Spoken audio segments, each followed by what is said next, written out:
नमस्कार पुण्य श्लोक इलेवन शो में आज हमने देखा देवी अहिल्या के पास में आती हैं गौतम बाई साहेब और कहती हैं कि अंधेरा बढ़ता जा रहा है, गहराता जा रहा है, रोशनी अब नहीं पहुंच रही।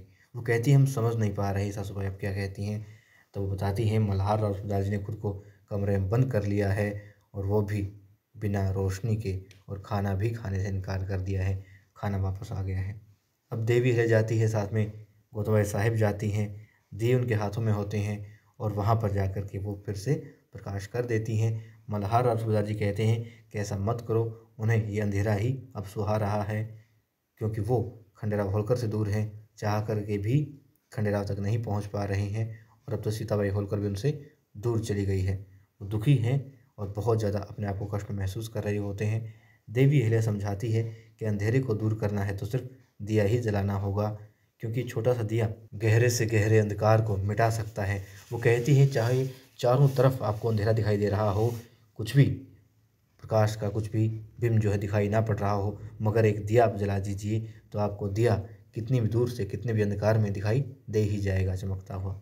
तो वो कहती हैं कि रोशनी करनी होगी और आप खाना खा लीजिए, आप नहीं खाएंगे तो बाकी भी कोई नहीं खाएगा। तब भी वो मना करते हैं। अब मुक्ता और मालेरा वहाँ पर आ जाते हैं और वो कहते हैं कि बाबा साहेब यदि आप नहीं खाएंगे तो वो लोग भी भोजन नहीं करेंगे। और मुक्ता कहती है, फिर बच्ची है वो कहती दादा, मालेरा वो कहती और भूख लगी तो क्या करेंगे। अब विवश हो जाते हैं और उनके हाथों से मल्हार राव सूबेदार जी भोजन ग्रहण कर लेते हैं। ठीक है, अब मल्हार राव सूबेदार जी कुछ विचार कर रहे होते हैं, क्योंकि जो बातें देवी अहिल्या ने कही वो उनके मन में घर कर गई है। कहीं ना कहीं से उनको रोशनी किरण वो नज़र आ रही है अब। और वहाँ दिखाते हैं कुछ लोग आए हुए होते हैं जो कि महसूल देने से इनकार कर रहे थे। उनके साथ में वार्ता हो रही होती है तुकोजी और गंगोबा की।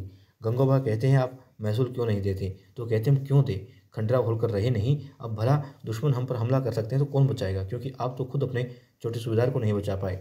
अब तुकोजी कहते हैं एक तो आप उनका नाम जो लें तो सम्मान के साथ में लें, और बेशक मालवा राज्य ने अपने छोटे सूबेदार जी को खोया है, मगर ऐसा नहीं है कि उनकी बाजुएं ध्वस्त हो गई हैं, उनकी बाजू में ताकत नहीं है। मल्हार राव सूबेदार जी हैं, तुकोजी हैं, गंगोबा हैं, और भी बहुत हैं यहाँ पर।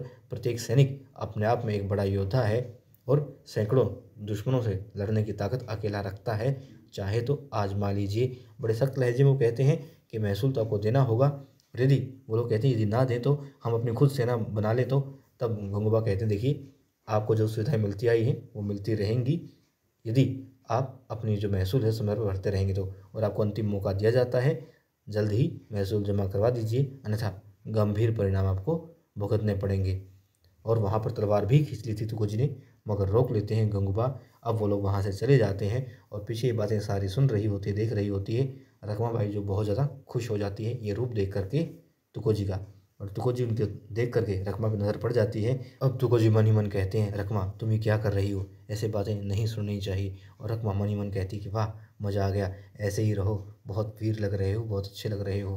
ठीक है, वो वहाँ से चली जाती है। और अब वो कहते हैं तुकोजी गंगूबा से कि ये बात बतानी होगी जल्द ही मल्हार राव सूबेदार जी को, उनसे बात करनी होगी। तब वो कहते हैं कि कैसे करें। गंगूबा कहते हैं कैसे बात करें मल्हार राव सूबेदार जी से, उन्होंने तो अपने आप को अंतरिक्ष कक्ष में बंद कर लिया है। तो वो कहते हैं फिर मैं देवी अहिल्या को बताता हूँ। वो कहते नहीं, अहिल्या को नहीं बताना। तुकोजी जानना चाहते हैं गंगूबा से कि आखिर क्यों नहीं बताना। तो वो कहते हैं कि नहीं, देखियो अब उनको नहीं बताना, क्योंकि समाज इस बात को नहीं मानेगा। एक तो वो विधवा हो गई हैं, और दूसरा वो पहले प्रतिनिधित्व किया करती थी मल्हार राव सूबेदार जी का या फिर खंडेराव होलकर का। अब ऐसा नहीं है और समाज इस बात को नहीं मानेगा, और यदि वो खुद आती हैं अब भी राजनीतिक गतिविधियों में तो फिर सत्ता जो है उनकी तरफ आकर्षित हो सकती है, वो केंद्र बिंदु सत्ता का हो सकती है, क्योंकि मल्हार राव सूबेदार जी फिलहाल राजनीतिक गतिविधियों में हिस्सा नहीं ले रहे हैं। इसलिए उनसे बात करना भी ठीक नहीं है और देवी अहिल्या से भी नहीं करनी चाहिए।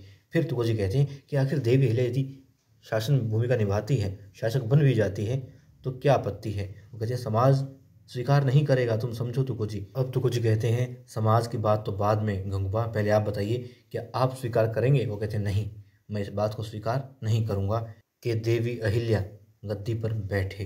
अब वो लोग वहाँ से चले जाते हैं और क्या होता है अब दिखाएंगे कि किस तरीके से रकमा इस मुद्दे को भुनाना चाहेगी, अपनी ओर अपना जो स्वार्थ सिद्ध है वो करना चाहेगी, और वहाँ पर मल्हार राव सुबेदार जी इस भूमिका को लेकर के देवी अहिल्या के बारे में क्या विचार रखेंगे और कैसे समाज, मंत्रिमंडल और उनके खुद के अपने इस बात को स्वीकार और अस्वीकार करेंगे।